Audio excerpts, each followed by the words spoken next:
Merci mon Dieu, ce don merveilleux, comment nous pouvons le définir? En invoquant ton nom et en nous éloignant loin de toute iniquité, Seigneur. Car tu l'as dit, celui qui invoque ton nom s'éloigne de l'iniquité. C'est cette lumière, mon Dieu, que tu veux que nous apportions au monde. Ceux et celles qui n'ont pas l'espoir comme nous l'avons reçu. Esprit du Dieu vivant, toi qui couvrais la surface des eaux de l'abîme, afin d'éclore les fruits de la volonté de Dieu le Très-Haut, pour réparer les brèches, la désolation. Tu es le même, omniscient, omnipotent, omniprésent. Tu es aussi au-dessus de chaque heure, pour que ce matin dans ce lieu, à travers la parole que toi tu mettras dans ma bouche, tu puisses réparer aussi tout ce Seigneur qui nous a mis loin de toi. Car tu es le même ouvrier lors de la création de l'univers et aussi lors de la nouvelle création des cœurs que Jésus a fait de lui. Seigneur Tout-Puissant, nous élevons ton nom ce matin dans ce lieu. Je prie ce matin que la verge de ta parole, l'autorité de ta parole, l'autorité suprême divine, puisse frapper ce matin dans tout rocher de dureté des cœurs, afin de faire jaillir dans cette source l'eau, Seigneur, de la repentance, afin qu'il jaillisse jusqu'à la vie éternelle, à travers l'œuvre salvatrice, mon Dieu, que tu feras ce matin dans les cœurs. Qu'il soit ainsi, mon Dieu, dans les cœurs de tous tes enfants ici réunis, mais aussi dans les cœurs de ceux et celles que tu as ramenés par la puissance de ton esprit, car c'est lui-même qui convaincra de péché, de justice et de jugement. Manifeste ton œuvre encore au milieu de nous ce matin. C'est pour cela que je te demande grâce, Seigneur, que ton onction repose sur moi et m'assiste pleinement. Que tu puisses, Seigneur, me conduire et que ce matin, ma bouche soit ta bouche. Merci pour tout. Je prends autorité ce matin dans ce lieu, au nom puissant de Jésus-Christ, d'interdire à tout esprit malfaisant de s'introduire aucune activité, ni dans les pensées, ni dans l'intelligence de quiconque ce matin dans ce lieu. Je prends autorité et je chasse au nom de Jésus-Christ tout esprit de sommeil et de distraction dans ce lieu. Père, merci encore. Nous remettons toutes choses sous ta Seigneurie et que ton nom seul soit exalté et glorifié. Au nom de Jésus-Christ. Amen. Asseyons-nous, frères et sœurs.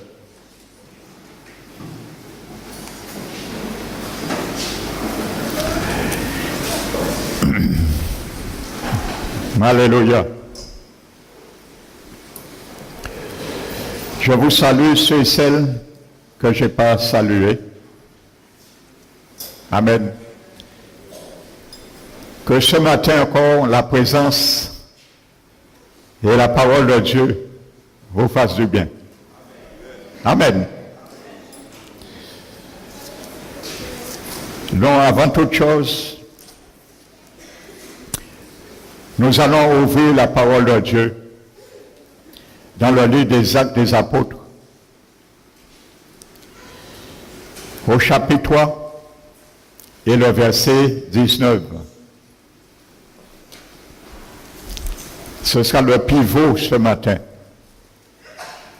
de ma prédication que le Seigneur m'a mis à cœur. Alléluia. Acte chapitre 3, verset 19.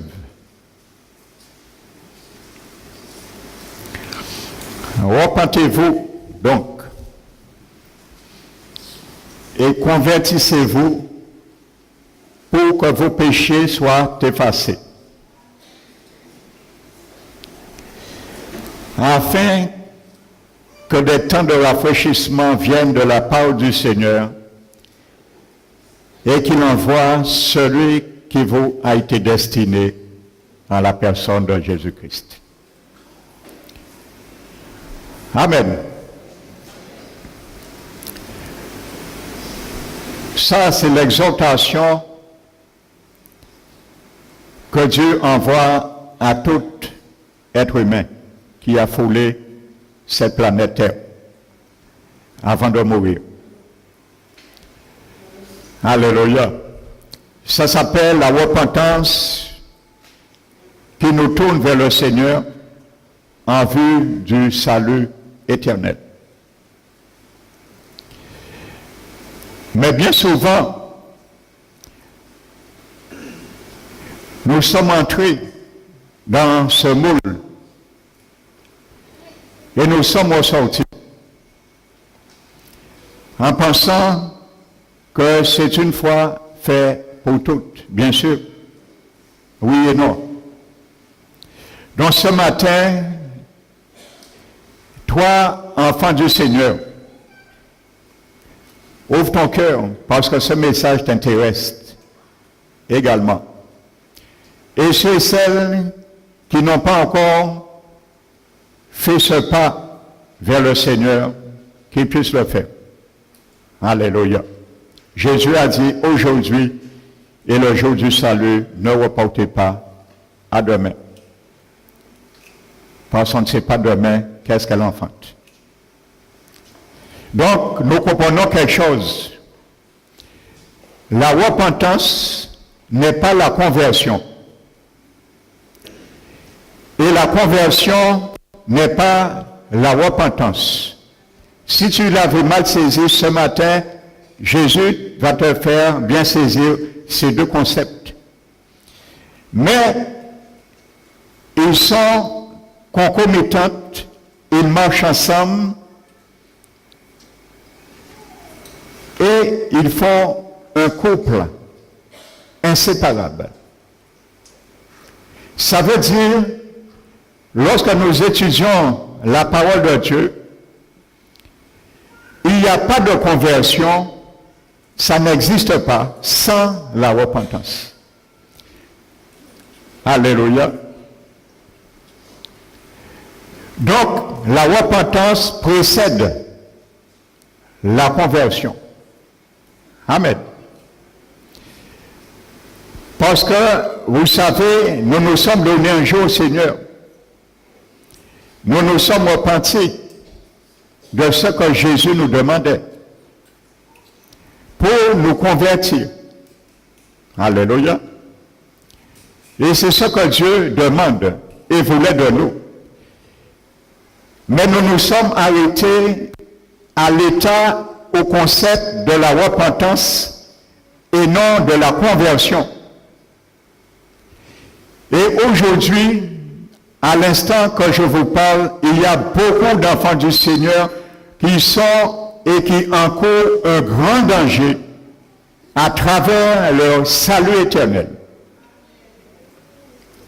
Faute de connaissance et d'apprécier ces distinctions qui existent entre repentance et conversion. Amen. Sachez dans la Bible quand la Bible parle de repentance, c'est le mot grec, métanoïa, en grec. Et le verbe repentir, en grec, métanoéo. Dans le grec, le verbe converti, c'est épistrépho. Donc, c'est deux choses différentes. Alléluia. Donc, le mot grec qui est traduit par repentance, repentir, s'adresse premièrement à l'état intérieur de l'homme. Alléluia. Ce que seul Dieu voit et connaît. Alléluia. Donc il s'agit d'un comportement, premièrement, de l'intérieur, dans nos pensées, notre intelligence, notre volonté, nos sentiments, nos émotions. C'est ce qui est visé dans ce concept grec, métanoïa. Amen. Donc, l'étymologie de ce mot, je prends le soin de bien vous le démontrer avant que nous puissions passer dans le menu. Alléluia. La terminologie de ce mot grec, métanoéo, repentir. Vous savez, quand Jésus parlait à ses disciples de repentir, les disciples écrivaient ce concept dans le grec. Et ils savaient de quoi Jésus parlait. Parce que ce mot est composé du préfixe méta, qui veut dire changement en grec. Amen. Changement. Repentance, préfixe méta, qui veut dire changement. Et le suffixe noéa, il est composé de 4 grands mots grecs très importants. Alléluia.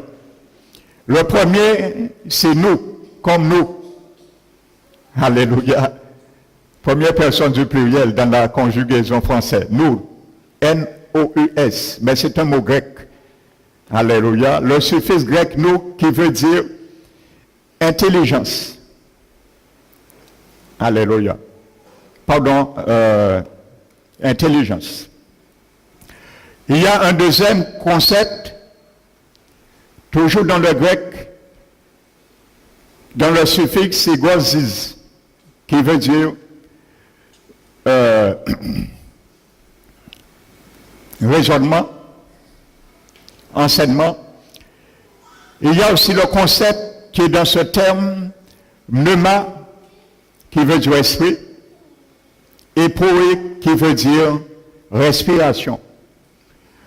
Donc quand Dieu nous demande de nous repentir, frères et sœurs, ça veut dire qu'il demande même si on va très loin, même notre manière de respirer même. Alléluia. Alléluia. Et il n'est pas étonnant, dans ce mot, on le retrouve, ce concept, dans le suffixe de ce mot grec, parce que la Bible nous dit que Jésus respirait la crainte de l'Éternel. Alléluia. Ça veut dire même dans la repentance, le Seigneur me demande de respirer la crainte de l'Éternel, parce qu'avant, nous respirions la crainte de ce monde.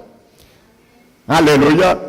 Et vous allez voir, le concept de la conversion n'est pas une amélioration de notre vie. C'est un changement total. Dieu ne demande pas, quand tu viens à lui, d'améliorer ta vie. Il te demande un changement radical. Alléluia.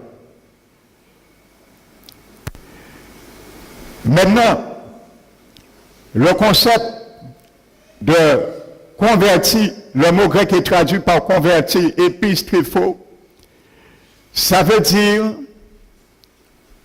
faire Je donne la définition grecque. Le mot conversion, nous avons vu le mot repentance. Ça vient de l'intérieur. Le mot conversion veut dire tourner dans l'autre sens. Ça veut dire faire demi-tour. Alléluia. Voici ce qui fait la différence entre repentir et conversion. Ça veut dire quand dans Acte 3, verset 19, Jésus nous demande de nous repentir, ça veut dire il n'y a pas de repentance sans prédication de la parole. Parce que tu dois entendre, je dois entendre quelque chose qui doit toucher à mes pensées, à mon intellect, à mes raisonnements, à mes conceptions. Ensuite, je dois analyser que j'ai tout faux devant le tribunal du Seigneur et je dois changer ma façon de voir, ma façon de raisonner, ma façon de concevoir et accepter ce que la parole de Dieu ou Jésus me demande d'accepter. Sans contestation, même si ça dépasse ma raison, même si je ne comprends pas, ça dépasse ma raison, mais ce n'est pas pourtant, je dois raisonner. Amen. Donc je dois prendre la décision intérieurement.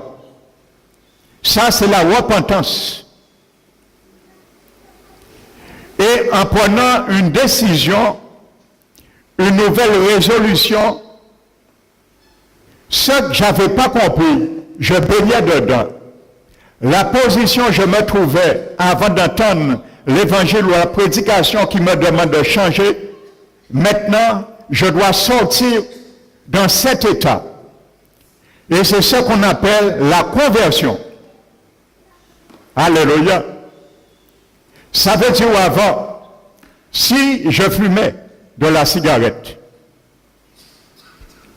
je voyais pour moi aucun mal, parce que j'étais dans le monde, c'est le système que le monde m'a offert.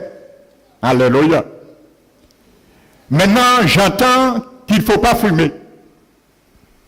Alléluia.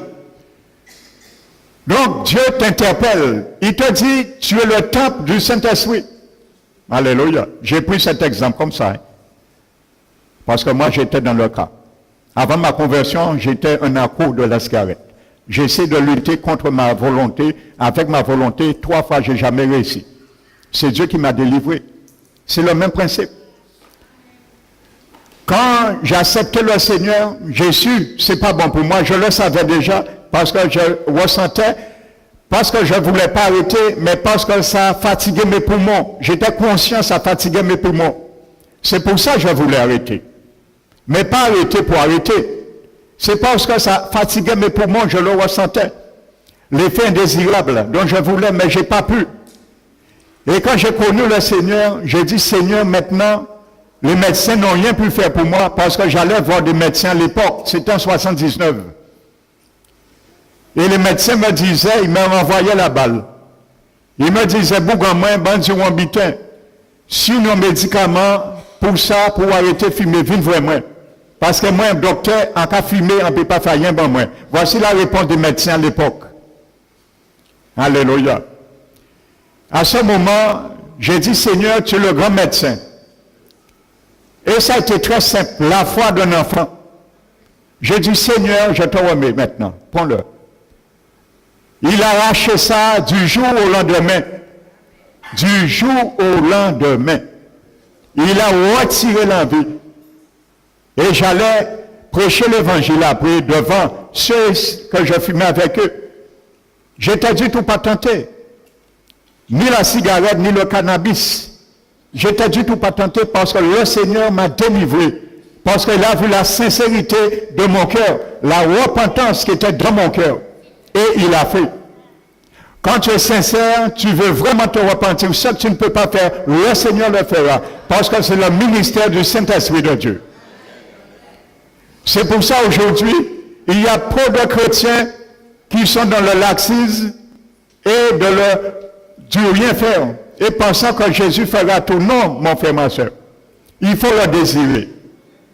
Quand tu le désires, l'Esprit met ce désir en toi, il te donne la force pour que tu puisses faire volte-face et sortir. Alléluia. Changer de direction n'est pas rester mobilisé. Il faut bien changer de direction, sortir et aller ailleurs. C'est ça que ça veut dire le mot grec épistri, faux, conversion ou converti. Alléluia. Donc c'est ça.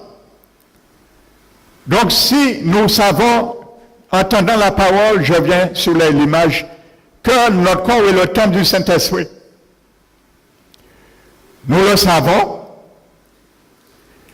Maintenant, je vais profiter toujours de cette image. Je ne sais pas pourquoi le Seigneur m'a fait prendre la cigarette. Peut-être parce que j'étais un accro de la cigarette. Mais je ne sais pas. Je sais toujours qu'il y a une cause à cela. Et il y a un bienfait pour quelqu'un. Alléluia. L'Esprit connaît toutes choses. Vous savez, tu entends ça maintenant. Tu dis, bon, d'accord. Ton corps devient le temple du Saint-Esprit. Le temple, je rectifie, mais pas la demeure.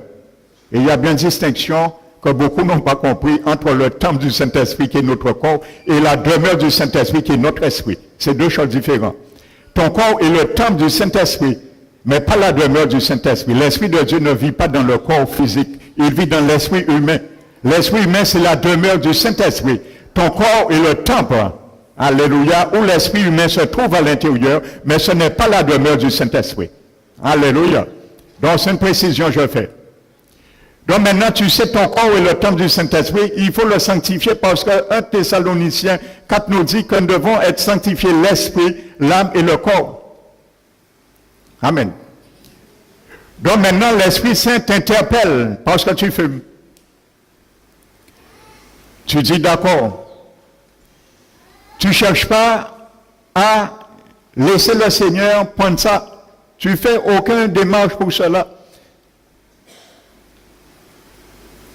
Donc, le Seigneur va te laisser, il ne va pas le faire pour toi, mon frère, ma soeur. Si on te dit, on te surprend, on te dit, mon frère, ma soeur, c'est pas bien de fumer, tu dis d'accord, je vais demander pardon à Dieu. Tu demandes pardon à Dieu, Seigneur, je fume, je te demande pardon. Mais tu n'as pas le désir d'arrêter. Je te dis quelque chose, même si tu es l'alliance, sur l'alliance du sang de Jésus, ce péché ne sera pas pardonné. Je te le dis. Donc, on ne rigole pas avec la grâce de Dieu. Trop de chrétiens nés de nouveau rigolent avec la grâce de Dieu. Alléluia. La grâce de Dieu nous a été donnée gratuitement. Mais Tite, chapitre 2, écoutez bien ce que Paul dit à Tite au chapitre 2. Grâce de Dieu, source de salut, a été manifestée pour tous les hommes. Nous baignons dans cette grâce. Il y a tout pleinement. Tout ce que tu veux est dans la grâce. Source de salut pour tous les hommes a été manifestée. Cette grâce, c'est Jésus. Amen. Mais la Bible dit, lisons la suite, mais la grâce nous enseigne. Il y a un enseignement aussi, la grâce te donne et me donne. Mais elle nous enseigne à renoncer à toute impiété et au convoitisme mondain. La cigarette, c'est le convoitisme mondain. La grâce que tu te baignes te demande à renoncer maintenant à cela. Alléluia, parce que nous étions esclaves de ceux qui triomphaient de nous avant. Mais la victoire qui triomphe du monde, c'est notre foi maintenant. Tu dois triompher de cela venant, Seigneur. Alléluia. Amen. Et nous demande à vivre dans ce siècle présent selon la piété, la vérité et la justice. Amen. Donc tu demandes à Dieu pardon. Mais Dieu voit que tu n'es pas vrai avec toi. Il ne va pas effacer ce péché. Et je t'apprends rien. Tu vas demeurer autant de fois avec le pardon de Dieu, tant que tu ne seras pas résolu de ressentir, ça fait mal à Dieu de voir ce que tu fais, tu vas le ressentir toi-même dans ta conscience, que tu n'es pas pardonné. Je ne t'apprends rien, parce qu'il n'y a pas de, comment dirais-je, de régime différent. Il y a un seul régime. Alléluia. Si ta conscience te condamne, tu feras ce que tu veux, tu vas demander 10 000 pardons, tant que tu ne seras pas résolu de considérer que tu dois te repentir de cela, tu vas continuer à demander pardon, mais comme Dieu voit, tu n'es pas vrai, tu n'es pas prêt, le péché ne sera pas effacé. Et ta conscience va te le reprocher, tu vas le ressentir. Jusqu'au jour où tu seras vrai avec Dieu. Tu vas dire, Seigneur, je reçois et je conçois maintenant que mon corps t'appartient, je dois arrêter ça, j'ai mal avec la situation. Parce que l'esprit doit sentir en toi un percement dans ton cœur pour que cette eau de ces raisonnements puisse jaillir et dire, oui, là maintenant tu es vrai. À ce moment, il va t'effacer le péché. Et il va te donner le moyen de sortir, il va le faire pour toi. Parce que ça, tu ne peux pas. Il va le faire pour toi. Ce que nous ne pouvons pas faire, l'Esprit de Dieu est là pour cela. Ce que nous pouvons faire, l'Esprit de Dieu est là pour nous aider à le faire, mais pas le faire pour nous. Comprends bien ça aujourd'hui. Trop de chrétiens jouent avec la grâce de Dieu. Alléluia. Paul a dit, quoi? Demeurons encore dans le péché, afin que la grâce surabonde? Mais jamais. Alléluia. Détrompons-nous. Paul l'a dit. Alléluia. Donc, détournement total, frères et sœurs. Alléluia. Et c'est ce que le Seigneur veut. La vraie repentance doit sentir comme Actes des Apôtres, chapitre 2, verset 37. Un percement dans nos cœurs. Alléluia. Et c'est là que nous devons prendre conscience que je prends une résolution de jamais recommencer. Alléluia. Et c'est ça qui a ramené les auditeurs de Pierre le jour de la Pentecôte à se tourner vers Jésus. Alléluia. Se tourner vers Jésus. Parce que Dieu les a accordé la repentance afin qu'ils soient sauvés. Alléluia. Au départ, c'est l'Esprit de Dieu qui le fait, qui crée cette réquisition en nous. Ce pardon, ce réquisitoire plutôt en nous. Il nous fait comprendre cela. C'est un miracle. Et après, il rentre en nous lorsque nous l'acceptons pour que nous soyons convertis. C'est pour ça qu'il rentre en nous, frères et sœurs, l'Esprit de Dieu. Il commence par interpeller notre âme, notre cœur, nos pensées, de changer de conception religieuse, de changer d'aspect que tu avais mal saisi. Dans la fausse religion, ainsi de suite, et tourne-toi vers Jésus, car il est le vrai lui. Il est le chemin, il est la vérité. À ce moment, nous l'acceptons, il y a un miracle qui se fait, le Saint-Esprit maintenant rentre en nous. Il souffle dans notre esprit. Alléluia. Et il brise et il retire la nature du diable dans notre esprit.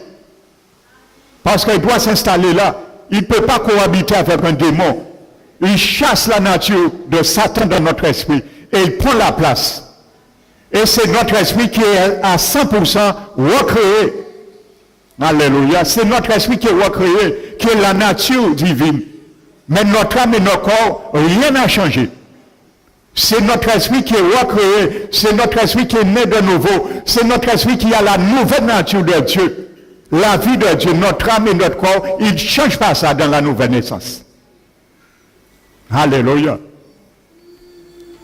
Maintenant, c'est à nous, à l'Esprit de Dieu qui entre dans notre esprit, qui va gérer les circonstances maintenant.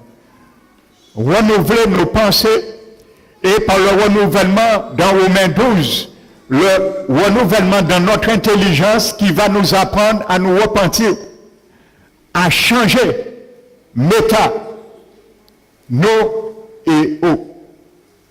Métanoïa, changement dans nos pensées, dans nos conceptions, parce que Paul nous demande de laisser notre intelligence d'être transformée par le renouvellement. Ça se fait petit à petit, et c'est ça qu'on appelle le processus de la conversion.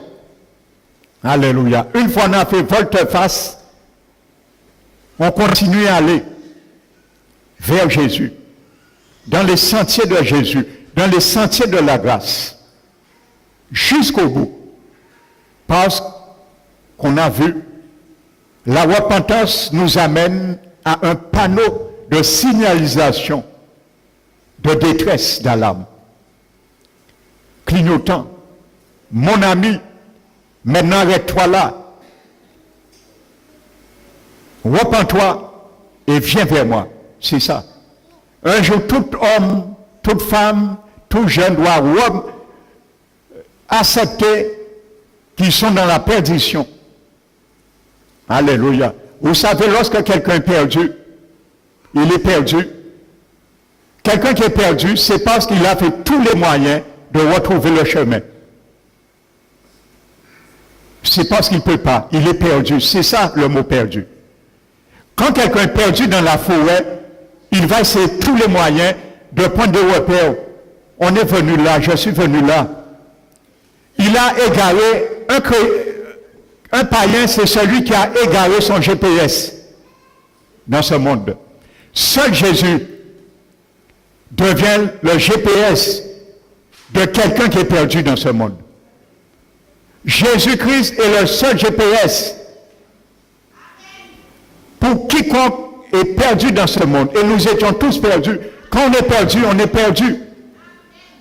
Ça, c'est l'échographie d'un païen. Il est perdu. Même s'il dit, je crois en Dieu, même si j'ai ma volonté, j'ai ma foi, il est perdu, il n'est pas moins perdu pour Dieu. Et il n'a aucun repère, aucune faculté pour revenir à lui. Il ne peut pas. Et il peut, Jésus lui offre ce moyen. Par ce signal d'alarme, un jour, il entend une parole pour lui dire, arrête là. Tu t'es déjà trop offensé. Arrête là. Il convainc le cœur.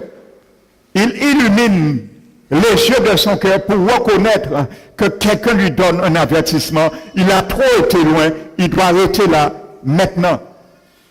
Et à ce moment, tu dois faire demi-tour. Tu dois changer d'orientation et retourner au Seigneur. Voici la différence entre repentir et convertir. C'est deux choses différentes. Tu ne peux pas te convertir sans te repentir avant. Alléluia. On n'a jamais vu ça dans la Bible. Amen. Parce que te convertir, c'est un processus de sanctification. La sanctification se fait à travers conjointement la parole de Dieu et tes pensées. La parole te parle, tes pensées sont renouvelées, et chaque renouvellement, tu comprends, tu octroies et tu continues à aller dans l'orientation de la parole de Dieu, les pensées de Dieu. Ça, c'est la conversion et le processus de la sanctification. Alléluia. C'est la même réalité, nous sommes sanctifiés quand nous acceptons Jésus. Il nous prend, il nous met à part. Mais nous ne devions pas rester là, nous devons continuer à être sanctifiés chaque jour. Ça, c'est la conversion. La sanctification positionnelle et la sanctification continuelle. Et quand Jésus viendra, ou lorsque nous mourrons, ce sera la sanctification, troisième étape, définitive. Nous serons sauvés. Si nous avons franchi ces deux étapes précédentes, bien sûr. On ne peut pas sauter les étapes avec le Seigneur. Donc, mon frère, ma soeur, l'année a commencé, une nouvelle année, afin que chacun de nous puissions considérer nos voies maintenant et savoir ce que nous faisions et ce que nous ne devions pas faire. Alléluia. Pour que quand cette année termine, que nous chacun faisons notre inventaire en nous-mêmes et dit oui, j'étais vraiment dans la conversion comme Dieu me le demandait. Amen. Le sens littéral dans la Bible de ce mot converti, épistréphos, faire demi-tour, nous allons prendre quelques versets pour bien étayer cela. Prenons Apocalypse. Le chapitre 1, frères et sœurs.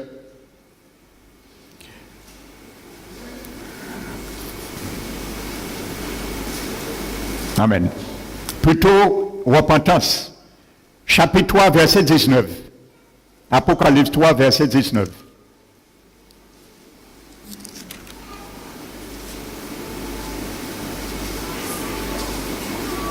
Moi, je reprends et je châtie tout ce que j'aime. Et donc du zèle et reprends-toi. Alléluia. Reproche de l'Église, la Laodicée. Dans ce mot, reprends-toi, c'est le mot grec. Méta, noéo. Et du zèle, reprends-toi. Change de pensée, change de mentalité envers les choses de Dieu, envers ta conduite. Amen. Alléluia. Prenons maintenant un mot qui est traduit par le mot épistrépho, converti, acte 11.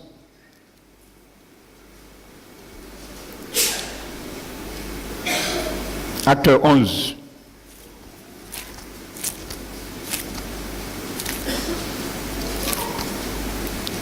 Verset 21.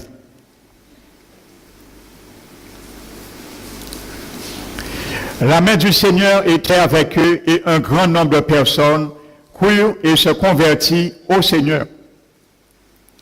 Alléluia. Quand tu crois, tu es obligé de te convertir. Tu ne peux pas dire, je accepte le Seigneur, je ne me convertis pas. Ça ne tient pas. Cette équation, on ne la trouve pas dans la Bible. Tu ne peux pas dire, j'accepte le Seigneur et je reste dans ma tradition. Ce n'est pas la conversion, ça. Tu ne seras jamais converti. Tu as fait une fausse repentance. Et la fausse repentance verse aussi des larmes. Comme une vraie repentance. La vraie repentance, la fausse repentance verse tous les deux des larmes. Mais la fausse repentance, malgré les larmes versées, conduit à la mort. C'est ce que dit la Bible. Mais la vraie repentance conduit à la vie et dont on ne se repent jamais. Parce qu'on a compris une fois pour toutes la leçon. Alléluia. On a compris que ça faisait mal aux yeux de Dieu. C'était un mépris du mépris vis-à-vis les yeux de Dieu, la sainteté de Dieu. On a compris ça. Eh bien, si on l'a compris une fois pour toutes. Ça ne veut pas dire qu'on ne va pas chuter de temps à autre dans ce domaine, mais on saura tout sur ce qu'il faut faire. Parce qu'on ressentira le dégoût. Vous savez, frères et sœurs, la Bible est claire, hein? Ne nous méprenons pas et ne nous voilons pas les yeux en tant qu'enfants du Seigneur. Dans le livre de Romains chapitre 2, la Bible dit que si les païens qui n'ont pas la loi, amen, font naturellement ce que prescrit la loi, eux qui n'ont pas la loi, ils deviennent pour eux-mêmes une propre loi. Parce qu'en faisant ainsi, ils témoignent que les œuvres de la loi est écrit, inscrit dans leur cœur. Amen. Leur conscience les rend témoignage. Donc tu as une conscience, mon frère, ma soeur. Les païens ont une conscience, même s'ils n'ont pas l'Esprit de Dieu en eux. La conscience de l'homme, c'est le moniteur intérieur qui te permet de savoir si tu fais quelque chose de bien ou mal. Ça s'appelle le moniteur intérieur, la conscience de l'homme. Alléluia. Ça s'appelle, comme Paul l'a dit, Romains 7, la loi de l'entendement. Et leurs pensées, les accusant ou les défendant un à l'autre. Alors si les païens qui n'ont pas la loi font naturellement parfois ce que font la loi parce qu'ils la loi et seront quand même condamnés, à force oui, nous, qui ont l'Esprit de Dieu en nous, qui ont la loi de Dieu en nous, qui n'est pas à l'extérieur, mais qui est écrit dans notre cœur, comment Dieu peut transiger comme ça? Mais jamais, frères et sœurs. Nous sommes la lumière du monde. C'est nous qui devons représenter le chandelier. Amen. Donc je disais Apocalypse chapitre 1, verset 12 maintenant. Apocalypse chapitre 1, verset 12.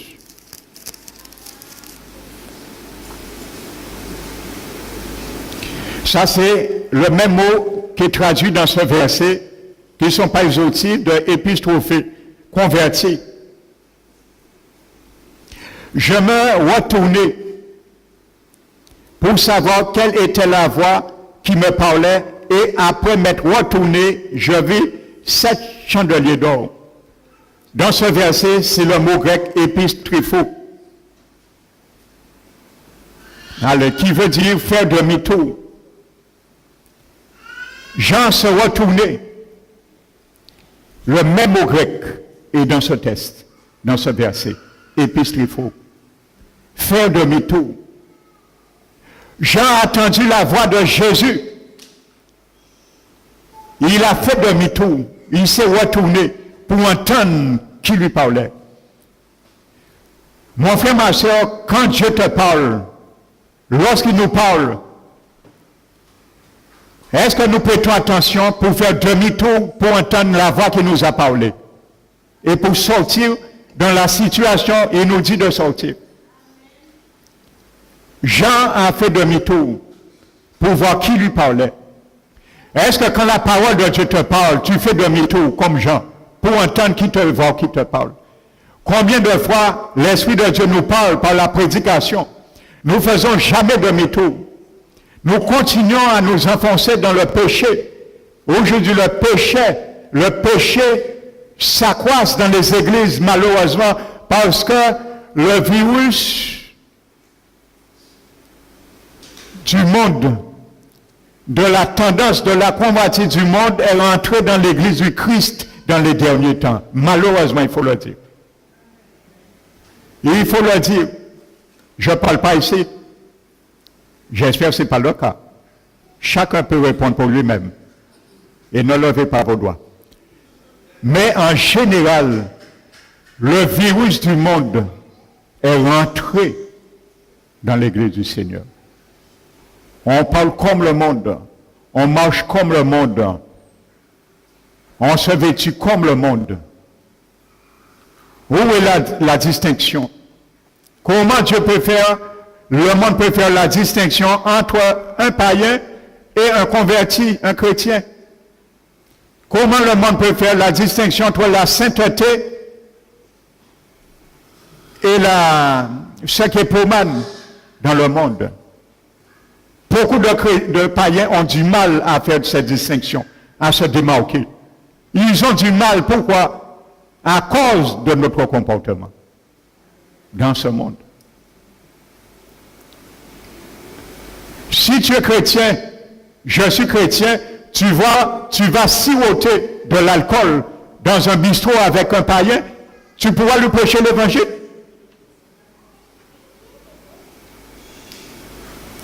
Ça prouve que tu t'es jamais converti. Parce que si tu avais cette tendance avant de venir au Seigneur, tu es encore dans cette tendance. Tu n'as pas pris encore position. Et si tu meurs dans cette condition, tu connaîtras le châtiment éternel. Parce que ces péchés n'ont pas été effacés. Tu es mort avec des péchés qui n'ont pas été traités. En tant qu'enfant né de nouveau du Seigneur. Parce que tu jouais avec la grâce de Dieu. Alléluia. C'est un temps de réveil de la conscience pour le peuple de Dieu. Alléluia. Faire demi-tour. Donc voici le sens. L'apôtre Jean nous montre en direct comment mettre en valeur ce mot épitrypho, converti. Il nous le montre. Il s'est bien retourné. Bien que ce n'était pas un mal qu'il faisait. Il s'est retourné, mais c'est le mot grec. Alléluia. Qu'on trouve dedans. Donc je disais, la repentance précède toujours la conversion.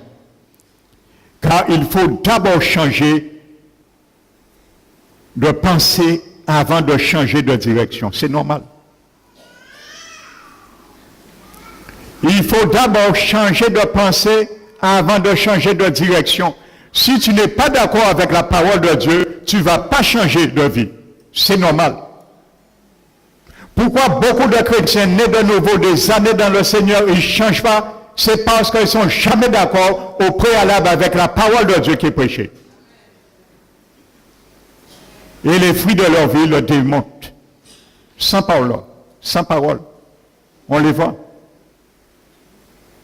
Alléluia.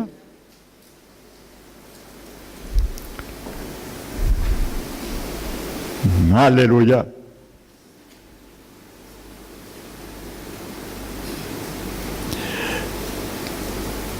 Maintenant, ces deux concepts, il faut le prendre de l'autre côté aussi, parce que Dieu en parle aussi de l'autre côté.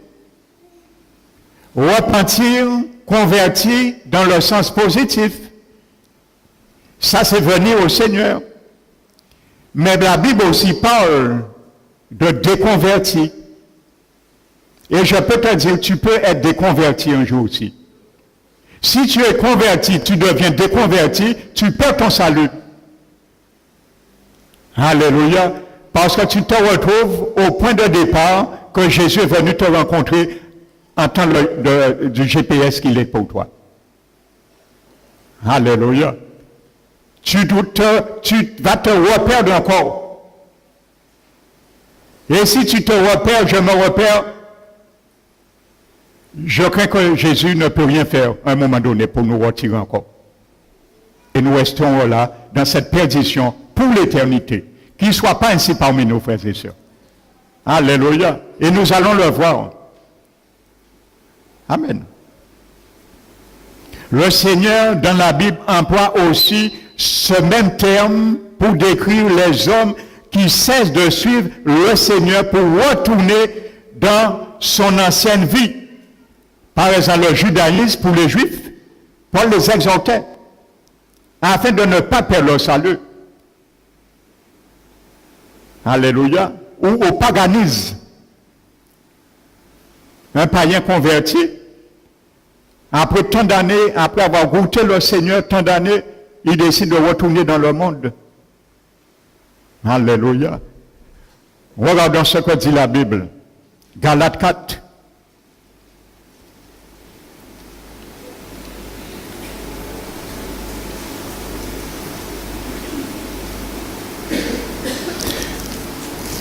Chapitre aux Galates, chapitre 4. Verset 9.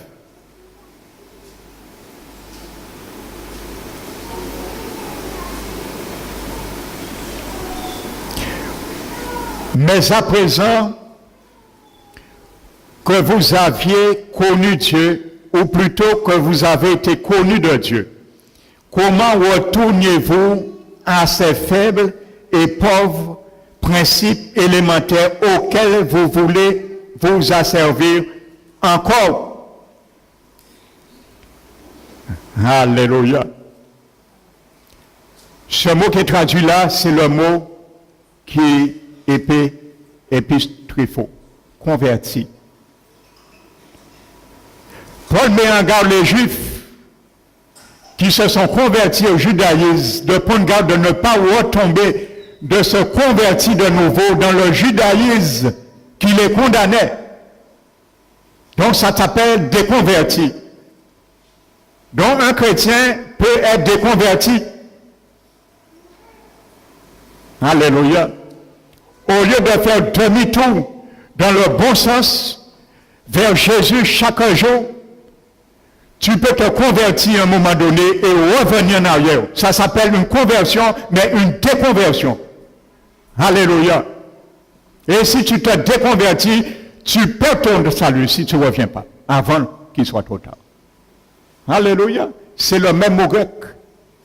Donc c'est dans les deux faces. Tu peux te repentir positivement, comme tu peux te repentir négativement. Tu peux te convertir positivement, comme tu peux te convertir négativement. Pierre emploie ce même mot dans le contexte du paganisme, toujours chrétien. Alléluia. Prenons l'épître de Pierre, chapitre 2, 2 Pierre.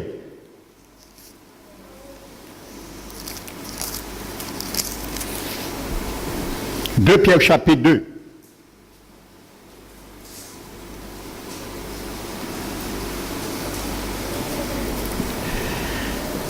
Verset 20. En effet, si après s'être retiré des souillures du monde, ça c'est la conversion que tu as fait, j'ai fait au départ.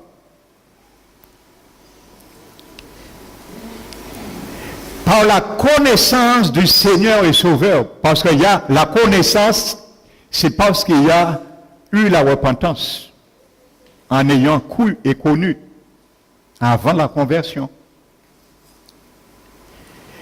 Et s'ils s'engagent de nouveau, alléluia, et sont vaincus, leur dernière condition est pire que la première. Car mieux valait pour eux n'avoir pas connu la voie de la justice que de l'avoir connue et de se détourner du saint. Le mot détourner là, c'est le mot grec, épistréphos, converti. Alléluia, tu peux te déconvertir. C'est le même mot grec, converti qui est là. Amen, il parle aux chrétiens sauvés déjà, nés de nouveau. Il est arrivé, ne joue pas durant cette année 2018, mon frère, ma soeur, avec la grâce de Dieu. Prends ça très au sérieux aujourd'hui. Grave-le dans tes pensées afin que cette parole ne sorte jamais. Il leur est arrivé, ça peut arriver, ça peut m'arriver. Il parle aux chrétiens là, pas aux païens. Ce que dit le proverbe vrai. Le chien est retourné à ce qu'il a vomi. Le mot retourner, c'est converti. Alléluia. Donc converti dans le champ négatif égale quoi? Qui peut me dire? Converti dans le champ négatif égale? Voilà. Déconverti. Alléluia. Ce n'est pas du macronomètre, hein? C'est du déconverti. Alléluia.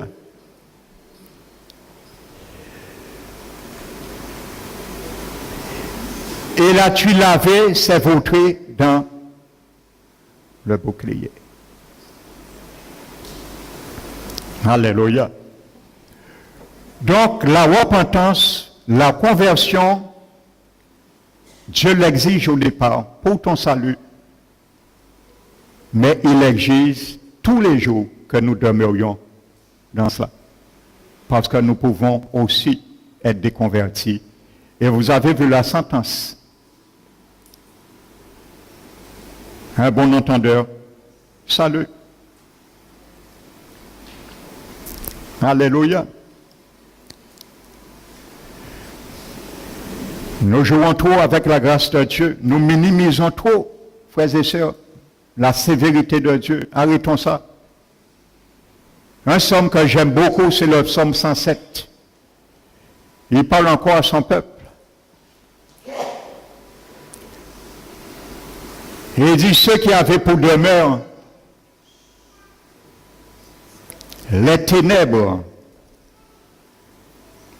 alléluia, et l'ombre de la mort, vivaient captifs dans les chaînes et la misère. Alléluia. Pourquoi? Pourquoi le peuple de Dieu était de la sorte? La Bible dit, parce qu'il s'était rebellé contre toutes les paroles de Dieu. Tu t'es jamais rebellé contre les paroles de Dieu quand tu entends ce qui te concerne. Ils s'étaient rebellés contre les paroles de Dieu et ils avaient méprisé le conseil du Très-Haut. Tu n'as jamais méprisé le conseil du Très-Haut. Eh bien, si tu ne l'as jamais fait, continue à ne pas le faire cette année. Mais si tu l'avais fait, repens-toi avant qu'il soit trop tard.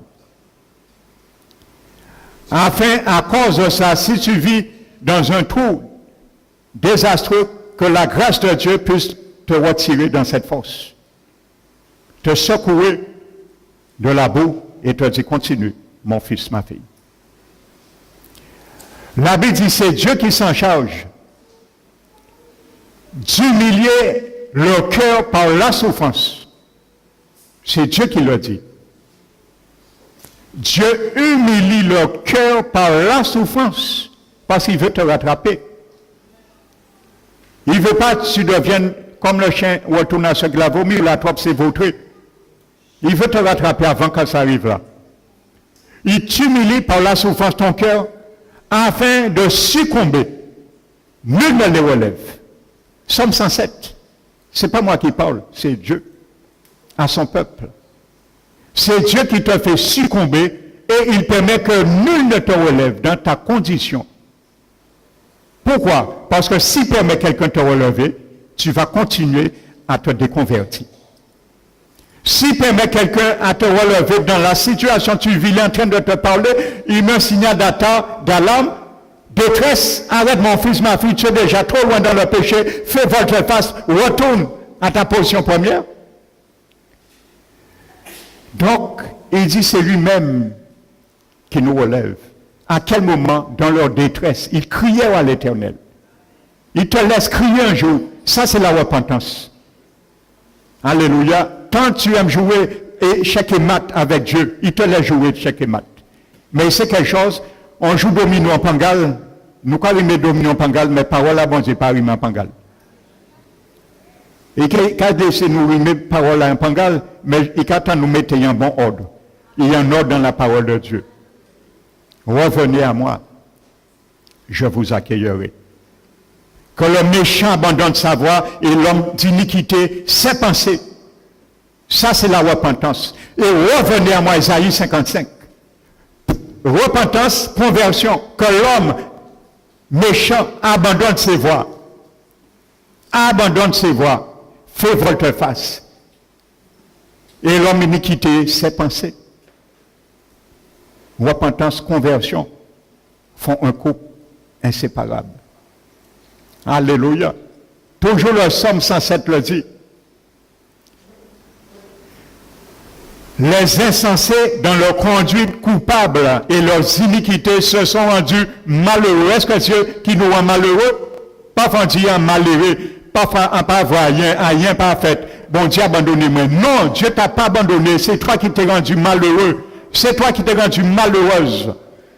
C'est toi qui t'es fou dans cette situation, dans ce pétrin.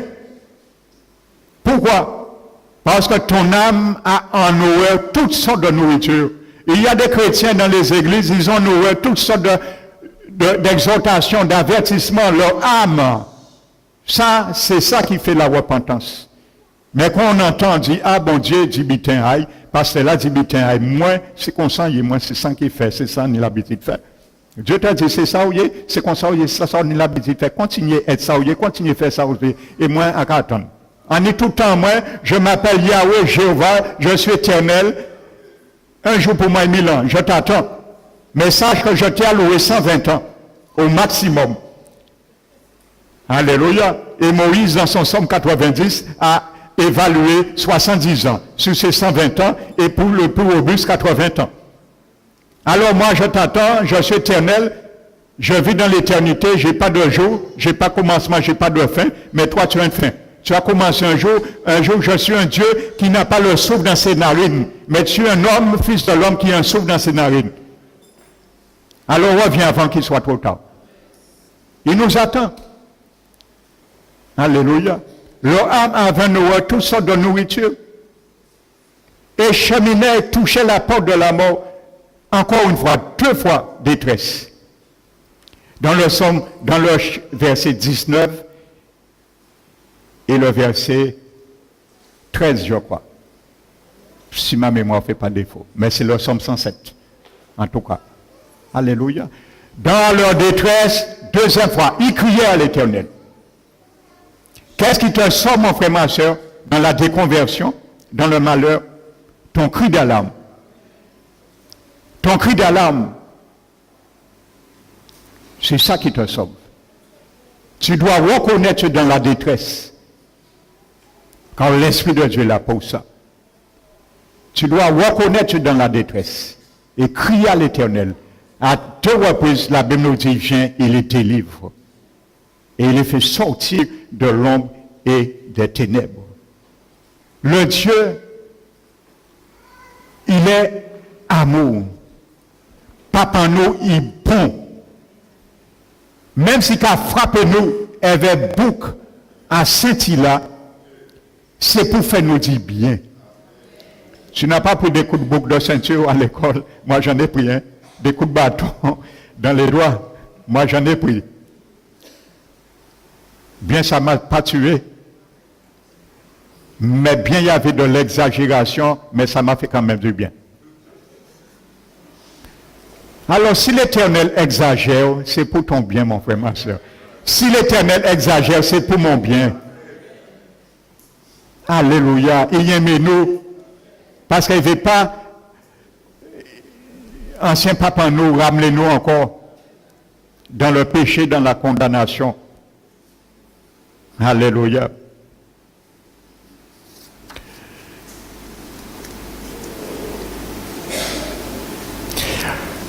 Le repentir, mon frère, ma soeur, est le régime du Seigneur pour grandir spirituellement.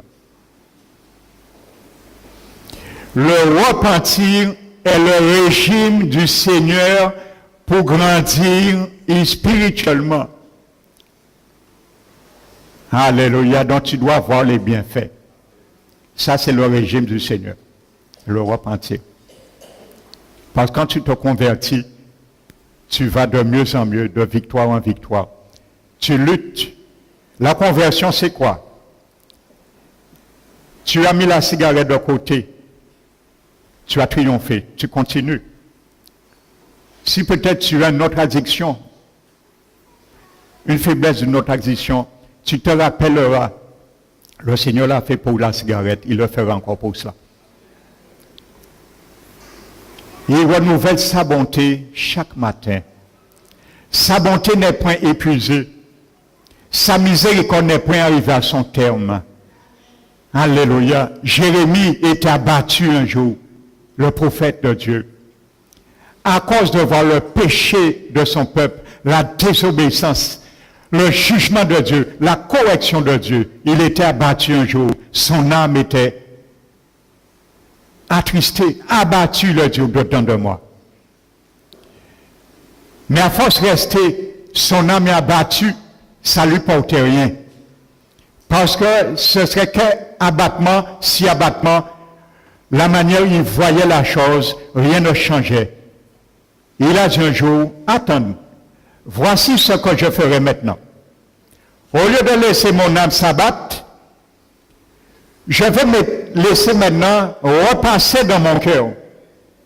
Alléluia.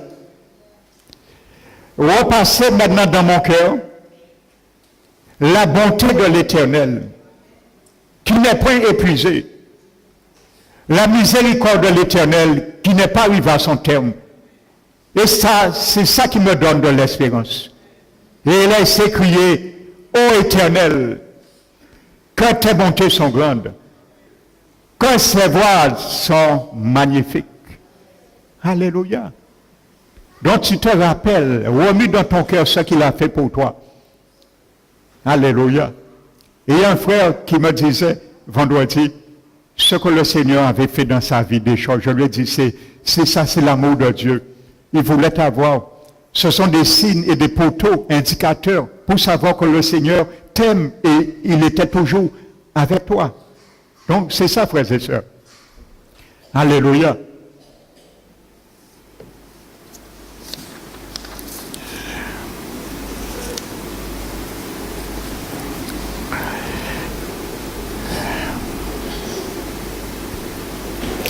Une fois la conversion faite, frères et sœurs, il doit continuer à y demeurer et entretenir cette conversion, sinon je le disais, c'est la déconversion. Un récapitulatif. Se repentir. Alléluia. Deuxièmement, aller jusqu'au bout du processus de conversion. Troisièmement, une fois le processus de conversion terminé, entretenir cette conversion, ce qui porte aussi un autre nom, enfant de Dieu. Ça, c'est un enfant de Dieu. Alléluia. La conversion est absolument nécessaire au salut. Notez Matthieu 18, verset 3. Vous allez le lire. Matthieu 18, verset 3.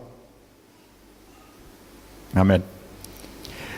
La conversion a pour raison la déchéance de l'homme. Amen. Ça, c'est la raison de ta conversion. Parce que tu reconnais que sans Dieu, tu n'es rien. Que la voie que tu demeures dedans, c'est la perdition. Vous savez, par l'amour de Dieu, parfois Dieu ferme toutes les portes dans la vie d'un homme, d'une femme, pour le ramener dans un désert, pour qu'il puisse crier à l'Éternel. Et lorsqu'il retourne à l'Éternel, le Seigneur ouvre le robinet pour qu'il continue à bénéficier. Qu'est-ce que Dieu ne peut pas faire pour gagner une âme? Alléluia.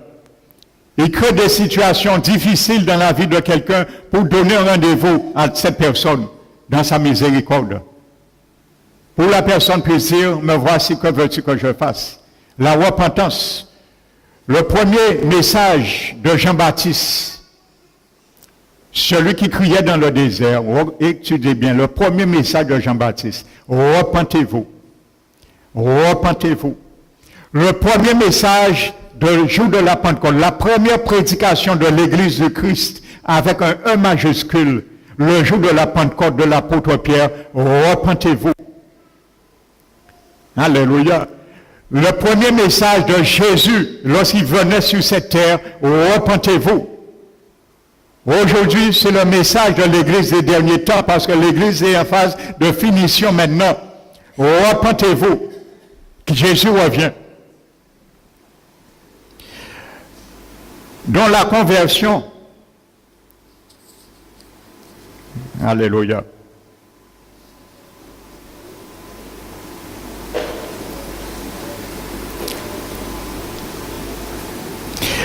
La conversion a pour raison la déchéance de l'homme.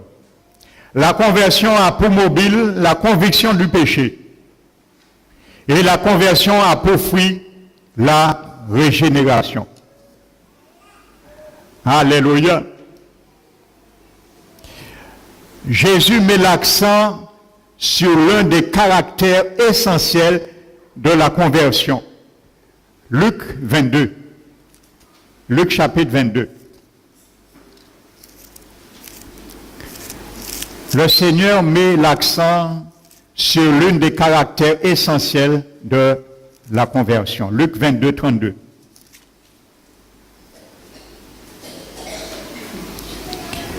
Mais j'ai prié pour toi afin que ta foi ne défaille point. Et toi, quand tu seras revenu, dans le grec converti, affermis tes frères.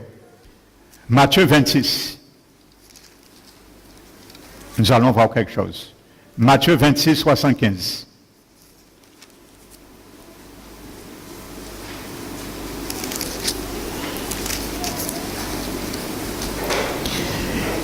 Et Pierre se souvint de la parole que Jésus avait dit, avant que le coq chante, tu me renias 3 fois, et étant sorti, il pleura amèrement.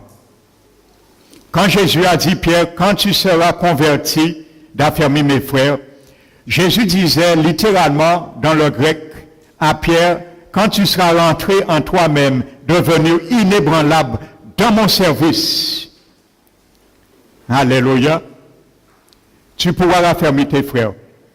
Ça veut dire que Jésus disait à Pierre, sois sûr de toi. Amen. Parce que Pierre avait dit, ça ne t'arrivera pas. Alors il dit, à Pierre, quand tu seras sûr, je paraphrase, hein, Jésus voulait dire à Pierre, quand tu seras la prochaine fois là venu sûr de dire que ça n'arrivera pas, tu seras sûr maintenant, tu pourras affermir tes frères. Ça veut dire, disait à Pierre de faire une vraie conversion, un détournement de ces mauvaises conceptions qu'il avait. Mais vous voyez bien, la Bible nous dit que Pierre, la repentance a précédé cela. Parce que Pierre est revenu à Jésus par la repentance et il pleurait amèrement. C'est ça la repentance, frères et sœurs. Ne pas dire, bon Dieu, bon d'accord, je te demande pardon. Non, ça, c'est pas la repentance. Demander pardon à Dieu n'est pas synonyme de repentance. Hein. Alléluia. Amen. Je vous l'ai dit, tu peux demander pardon à Dieu sans te repentir. Et si tu demandes pardon à Dieu sans te repentir, le péché est toujours là. Parce que le péché pour lequel tu demandes Dieu est toujours accroché à ton cœur. C'est là. Une repentance sincère. Alléluia. Les jours des auditeurs de l'apôtre Pierre, le jour de la Pentecôte, ils avaient le cœur transpercé dans le grec, qui veut dire, traduit par vivement touché. Le grec dit transpercé. Ils ont reconnu qu'il doit changer de comportement, de pensée, de mentalité envers ce qu'ils avaient pensé et cru de Jésus. C'est ça leur repentance. Ils ont senti comme si la condamnation était sur eux. C'est ça, être transpercé. Est-ce que nous faisons du mal à Dieu, nous péchons et nous sentons ça? C'est ça que nous devons ressentir. Si nous ne ressentons pas ça, frères et sœurs, notre conscience va nous accuser. Il va peser sur nous, il y aura une charge, comme un tribunal, sur notre conscience. Ça va durer, ça peut durer des mois, ça peut durer des années. Alléluia. Une charge qui pèse notre conscience. Et nous allons demander à Dieu pardon, mais le Seigneur va soupirer en nous, dans notre âme, dans notre esprit, l'Esprit de Dieu. Quand tu seras sincère, je vais retirer cette charge dans ta conscience. Sois vrai avec moi premièrement. Oui, Seigneur, pardonne-moi. Non, tu n'es pas encore prêt parce que tu aimes ce péché. Débarrasse-toi. Change d'avis vis-à-vis ce péché. Et je vais retirer cette charge. Amen. On ne trompe pas Dieu. Ce qu'un homme sème, il le moissonne. Alléluia. Il faut sentir le mal que ça. J'ai déjà donné mon témoignage. Quand j'étais dans l'alcool, j'étais un alcoolique, je l'ai déjà donné. Mais je viens sur ça, sur l'aspect de vraiment la repentance. Vous savez, je faisais des bêtises. Alléluia. Ça m'est arrivé de prendre des cuites, ce qu'on appelle des cuites, mais vraiment cuites. Ça arrivait même sous 2 jours. Je suis resté boulé 1 fois, 2 jours, frères et sœurs. J'ai failli mourir.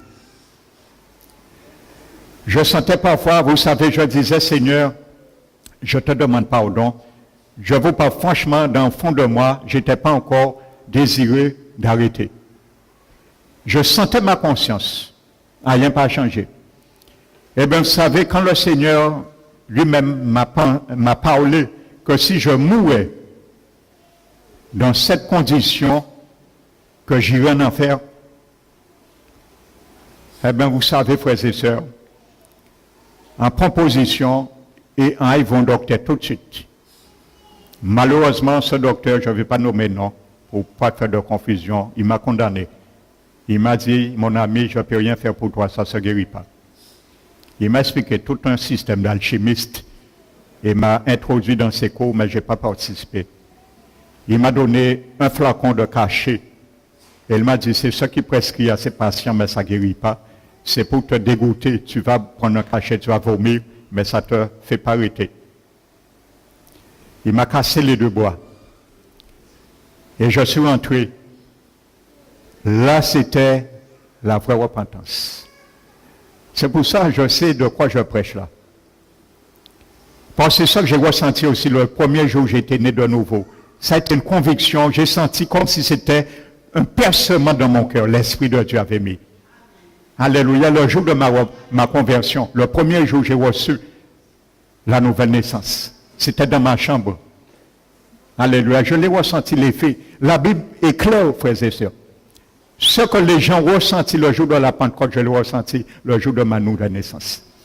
Et je t'invite, toi qui ne l'as pas encore ressenti, vous le ressenti tout à l'heure. Je suis rentré dans ma chambre. À ce moment, en criant à l'Éternel. Dans leur détresse, ils criaient à l'Éternel. J'étais en détresse, frères et sœurs. On lui met toute feu détresse en moi. Et en rentrant dans la présence de Dieu, je me suis mis dans ma chambre, à genoux, en larmes, en jeûne, 24 jours sans boire, sans manger. 24 heures sans boire, sans manger. J'ai dit, Seigneur, tu as entendu ce que le médecin a dit. Tu es le grand médecin. J'ai honte, j'ai mal, tu m'as parlé. Je fais honte à mon entourage. Je fais honte à ma famille. Je fais honte à moi-même. Je te fais honte. Libère-moi. Si tu ne me libères pas, tu as la capacité. Prends ma vie plutôt, parce que j'ai mal. En larmes. Vous savez, frères et sœurs, vous savez sentir, quand vous êtes dans une table d'opération, en sentant mais rentrer en l'estomac en moi, et racher en mitin. J'étais délivré du jour au lendemain. Moi qui buvais 1,5 litre de rhum par jour, j'étais délivré du jour au lendemain. Ça c'est Dieu. Ça c'est Jésus qui fait ça.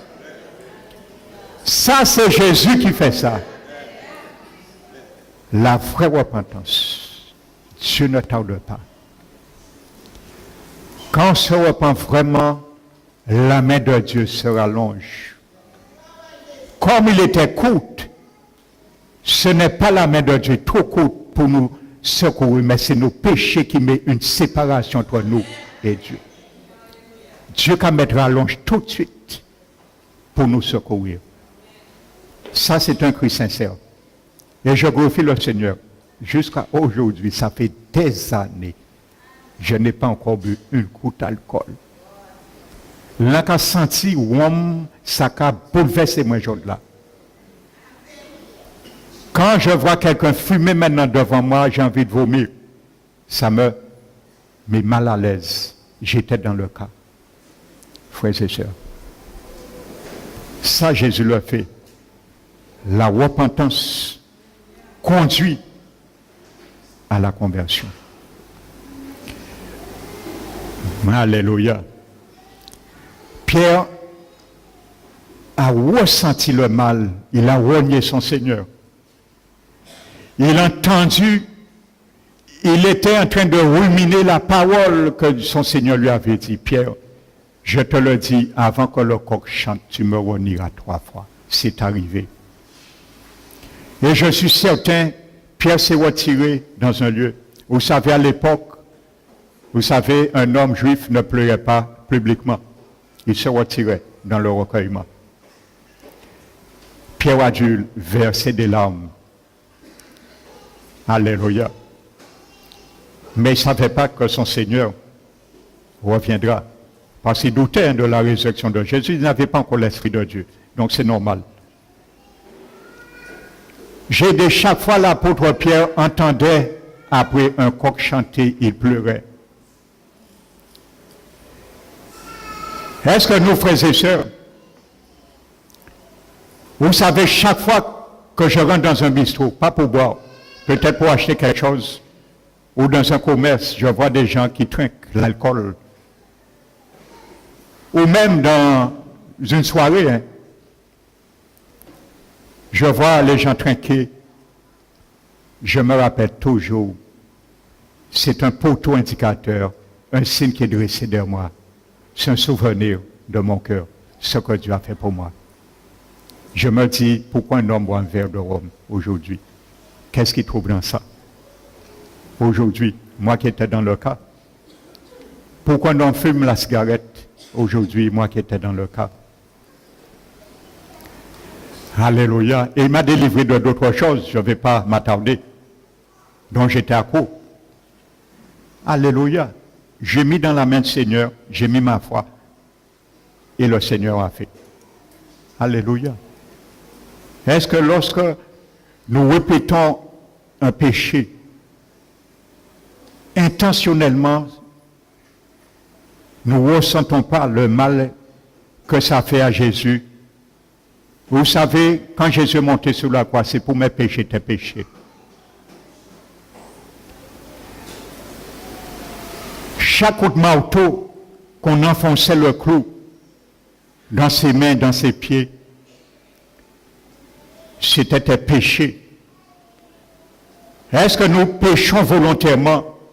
L'Esprit de Dieu interpelle notre conscience. Nous ne nous rappelons pas que tu pêches aujourd'hui. C'est comme si Jésus, tu es en train de faire les bourreaux, frapper le clou dans ses mains.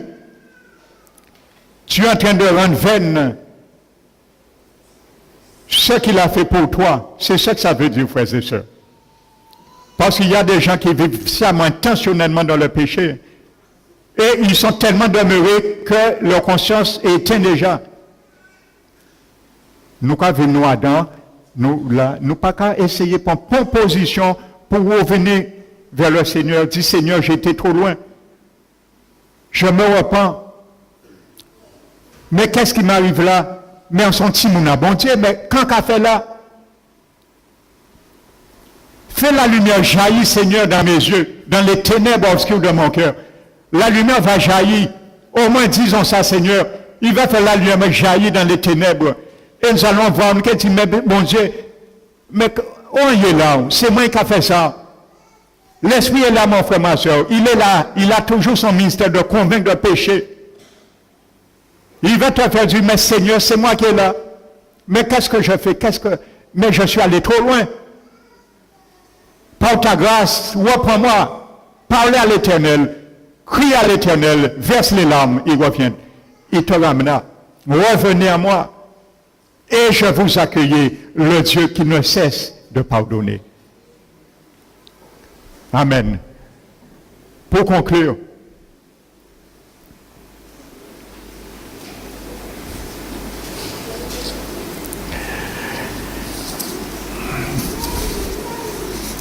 tout le mécanisme de la conversion est vu dans Matthieu chapitre 3.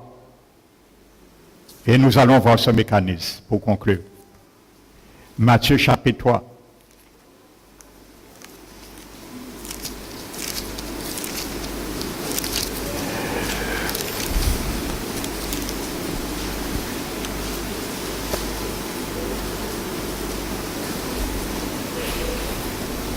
Versets 5 à 7.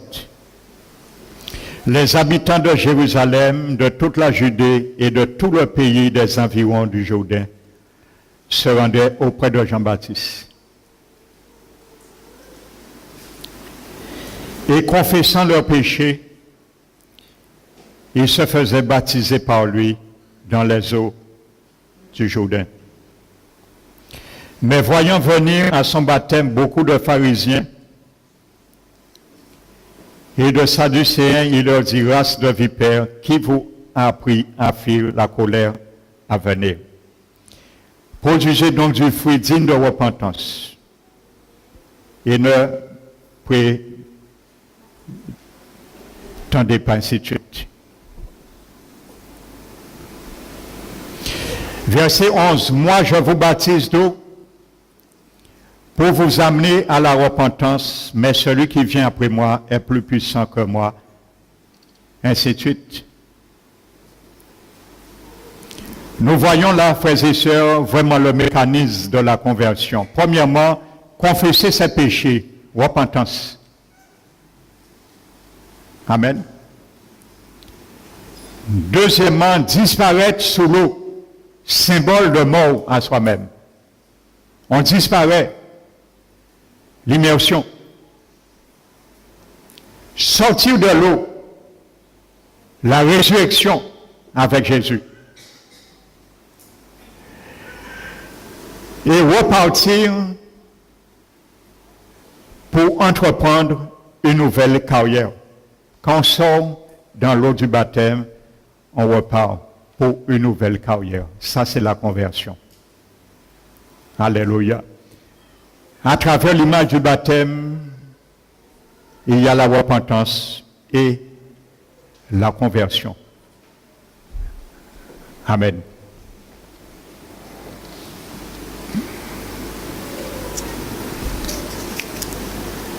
Dieu ne pousse pas l'homme à venir à lui, il le sollicite par son esprit, mais lui laisse la responsabilité d'une décision personnelle. On ne peut pas séparer la conversion, je l'ai dit, de la conversion et de la foi. Amen. Je porte une précision en conclusion. Dans Matthieu 3, chapitre 3, verset 11, « Moi, je vous baptise d'eau pour vous ramener à la repentance. » Dans le grec, je n'ai pas tout le temps de faire toute la locution grammaticale, mais je vous lis littéralement dans le grec. Il est dit, « Je vous baptise d'eau dans la repentance. » Cela signifie que les gens que Jean baptisait s'étaient déjà repentis. Ils ne venaient pas au baptême pour se repentir, mais ils venaient confirmer leur repentance pour obtenir par la suite le pardon judiciaire de Jésus, qui viendrait après Jésus, après Jean-Baptiste. Donc cela signifie que les gens de Jean-Baptiste s'étaient déjà repentis. Alléluia. Et c'est pour ça, dans le grec, il est dit, moi je vous baptise dans l'eau de la repentance. Ça veut dire, il te met dans quelque chose, tu es déjà dedans. Ils étaient déjà dans la repentance. Il confirme qu'ils sont dans la repentance pour obtenir le pardon. Alléluia. Et c'est pour cela que Jean-Baptiste a dit aux hypocrites, non, je ne vais pas vous baptiser parce que vous n'êtes pas repentis. Ne faites pas l'image d'un repenti, allez produire des fruits dignes de la repentance. Il faut qu'on le voie. Les fruits dignes de la repentance, c'est une conversion. À ce moment, venez à moi et je vais vous plonger dans la repentance dont vous êtes déjà. Alléluia. Donc c'est ça que ça veut dire. Quand la Bible dit que nous sommes baptisés en Jésus-Christ, le baptême chrétien, nous sommes déjà dans une réalité. Nous venons le confirmer. Jésus est déjà mort. Nous sommes déjà dans la mort avec Jésus, dans la résurrection et dans l'ensevelissement avec Jésus. Donc, le baptême par immersion, c'est comme si on nous baptise dans quelque chose que nous avions déjà. Nous sommes déjà dedans. La mort de Jésus dans Romains 6. Amen. Ça, je vais élaborer ça dans l'enseignement, les cours de baptême. Parce que nous aurons un baptême durant le cours du mois de février. Amen. Donc ce matin, je vais envoyer une invitation. Ce matin, comme le jour de la Pentecôte,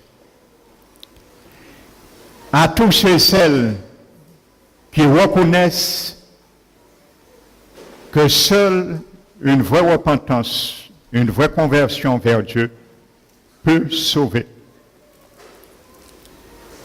Comme Pierre a dit le jour de la Pentecôte, repentez-vous. Et que chacun de vous soit baptisé dans l'eau du pardon que vous avez déjà, je l'interprète littéralement dans le grec, et que chacun de vous soit plongé dans le pardon que vous avez déjà reçu en vous repentant. Voici le sens littéral de ce verset. Ce n'est pas le baptême qui confère le pardon, loin de là. Pierre l'a dit, faites-vous baptiser pour confirmer que vous avez reçu déjà le pardon et faites-vous baptiser dans le pardon que vous avez déjà reçu, si vous vous repentez. Alléluia. Amen. Donc ce matin, si tu veux partir ce matin avec une bonne conscience, savoir que tes péchés sont pardonnés, tout ce que tu aurais fait, tu veux recevoir la grâce du Seigneur Jésus, car il a payé pour toi, te renvoyer libre de tous tes péchés et recevoir non seulement son pardon, mais la vie éternelle et l'Esprit de Dieu. Alors, si tu es dans cette salle, le Seigneur te donnera l'opportunité de marcher en nouveauté et de prendre la route de la conversion. Il te permettra de le faire. Donc, veux-tu ce matin faire volte-face? Changer de direction maintenant. Tu avais une direction, tu avais ta religion, tu avais tes conceptions, tu t'identifiais à certains repères dans le monde en croyant bon. Mais aujourd'hui, veux-tu dire, Seigneur, j'obéis, je fais de mes tours et je viens vers toi. Donc si tu veux ce matin que ton cœur soit pardonné et que l'Esprit de Dieu, Jésus, rentre dans ton cœur, lève la main.